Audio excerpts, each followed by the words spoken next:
वलौ और अगर अन्नहुम बिला शुबह वो लोग इज़ ज़लमू जब उन्होंने जुल्म किया अनफुसहुम अपनी जानों पर जाऊ का आते आपके पास फस्तगफरुल्लाह और अल्लाह से मगफिरत तलब करते वस्तगफर लहुम अर्रसूल और मगफिरत तलब करते उनके लिए रसूल लवजदुल्लाह तो पाते वो अल्लाह को तव्वाबा तौबा कबूल करने वाला रहीमा नहायत मेहरबान।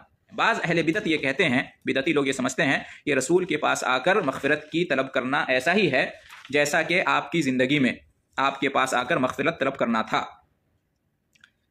इसलिए वो रसूलुल्लाह सल्लल्लाहु अलैहि वसल्लम को कब्र में ज़िंदा समझते हैं। जैसे मौत से पहले आप ज़िंदा थे, हयात से थे दुनिया में, वैसे मौत के बाद भी आपको वो बाहयात समझते हैं और कहते हैं कि सिर्फ एक हिजाब, एक पर्दा हायल हो गया है। और इसी आयत से इस्तेदलाल करते हैं। अहले इल्म कहते हैं कि ये कुरान करीम में तहरीफ मानवी है, ये कुरान करीम में रद्द-बदल करना है। इसलिए कि रसूल सल्लल्लाहु अलैहि वसल्लम की वफ़ात के बारे में कुरान और हदीस की दलीलें मौजूद हैं और इस तरह का अक़ीदा रखना ये कुरान और सुन्नत के सरासर ख़िलाफ़ है कि रसूल अब भी दुनिया में वैसे ही हयात से हैं जैसे वफ़ात से पहले से थे। अहले इल्म का ये भी कहना है कि अल्लाह से तौबा और इस्तिग़फ़ार के लिए रसूल के पास आने का जो हुक्म था वो रसूल की ज़िंदगी के साथ ख़ास था, जैसा कि सियाक़ से मालूम होता है।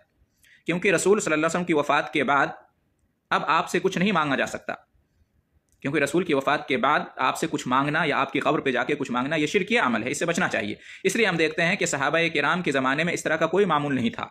सहाबाए किराम अल्लाह के रसूल की कब्र के पास जाकर दुआ नहीं मांगते थे या मग़फ़िरत नहीं तलब करते थे या अल्लाह के रसूल से नहीं कहते थे कि हमारे लिए मग़फ़िरत तलब कर दीजिए। इसलिए अहले बिदअत का इस आयत से दलील पकड़ना और अल्लाह के रसूल की कब्र पे जाके दुआ मांगना या मग़फ़िरत तलब करना अल्लाह के रसूल से, ये बिल्कुल गलत है, इससे बचना चाहिए।